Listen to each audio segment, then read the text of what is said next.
मैं समझ सकता हूँ कि थंबनेल देखकर आपके दिमाग में भी ये बात आ गई होगी कि अब पृथ्वी शॉ को भी किसी टीम ने खरीद लिया है। तो अगर आप पृथ्वी शॉ के फैन हैं तो ये बात आपके लिए ही है कि भैया पृथ्वी शॉ को किसी भी टीम ने नहीं खरीदा है। लेकिन हाँ, उनके ही साथ खेल चुके खिलाड़ी ने ये ज़रूर बता दिया है कि भैया कैसे पृथ्वी शॉ की वापसी हो सकती है। और अगर ऐसा नहीं हुआ तो वो खिलाड़ी जिसको कि एक समय पर ब्रायन लारा, सहवाग, सचिन कहा जा रहा था, वो खिलाड़ी लोगों की यादों से भी उसी तरह गायब हो जाएगा जिस तरीके से इस समय वो आईपीएल और इंडियन क्रिकेट के पूरे फॉर्मेट से गायब हो चुका है।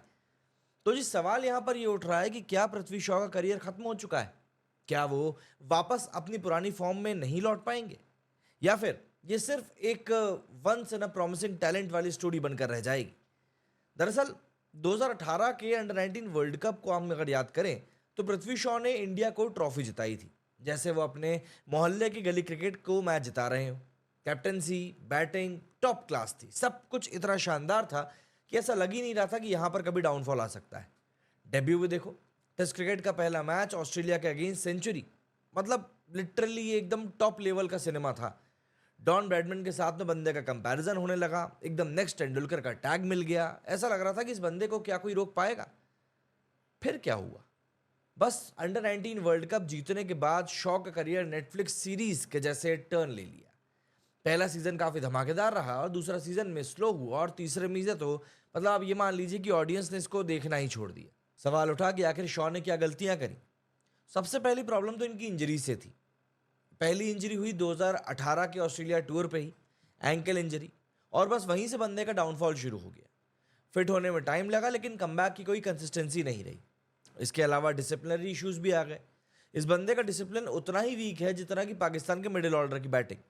रिपोर्ट्स के मुताबिक शॉ प्रैक्टिस के वक्त पंक्चुअल नहीं थे, फिटनेस ड्रिल्स को अवॉइड करते थे, आईपीएल के मैचेस के बाद पार्टीज ज़्यादा इंपॉर्टेंट लगती थी और वार्म अप तो बिल्कुल ना के बराबर ही थे। इन सब के अलावा एक और बड़ी प्रॉब्लम थी फिटनेस का लेवल। दोस्तों, क्रिकेट का लेवल फिलहाल बढ़ता ही जा रहा है और यहाँ पर शॉ के फिटनेस लेवल ऐसे गिर रही थी जैसे इस समय इंडियन रुपी गिर रहा है डॉलर के सामने। मुंबई के रणजी ट्रॉफी स्क्वाड से भी बंदे को ड्रॉप कर दिया गया क्योंकि फिटनेस और जनरल कंडक्ट के इश्यूज थे, मतलब कि सिचुएशन सीरियसली सीरियस हो चुकी थी।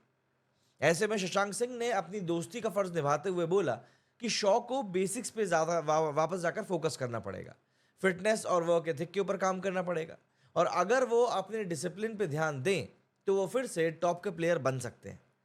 भाई ने सही बोला, बेसिक्स पे ध्यान दो, डिसिप्लिन रखो, फिटनेस का लेवल इंप्रूव करो। सिंपल सा फॉर्मूला है, लेकिन शॉ के लिए ये कैसा लगता है कि इस समय की रॉकेट साइंस बन चुका है।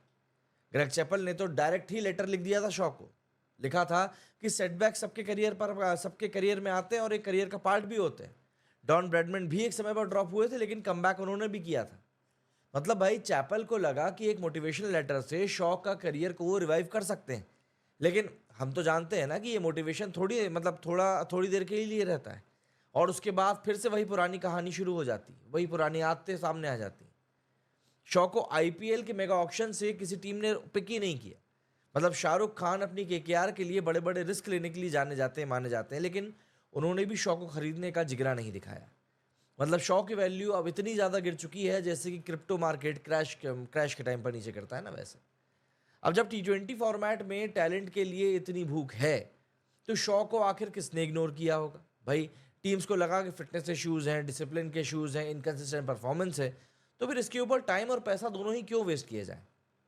लेकिन अभी भी एक ऑप्टिमिस्टिक दिल पूछता है कि भाई क्या कमबैक पॉसिबल है? तो देखिए बिल्कुल पॉसिबल है, लेकिन इसके लिए शॉ को अपनी लाइफ को एक रीबूट देना पड़ेगा। फिटनेस पर काम करना पड़ेगा, डिसिप्लिन को अपनी प्रायोरिटी देना पड़ेगी, पार्टी थोड़ी कम करनी पड़ेगी, प्रैक्टिस ज़्यादा करनी पड़ेगी, बेसिक्स पे वापस ध्यान देना पड़ेगा। शुभमन गिल, जायसवाल, इन लोगों को देखो, मतलब कंसिस्टेंसी और मेंटल स्ट्रेंथ के साथ ये लोग टॉप पे पहुंच गए। शॉ के पास में टैलेंट है लेकिन माइंडसेट और डेडिकेशन पे काम करना बहुत ज़्यादा ज़रूरी हो चुका है। अब टैलेंट से ज़्यादा मेहनत का दौर बन चुका है।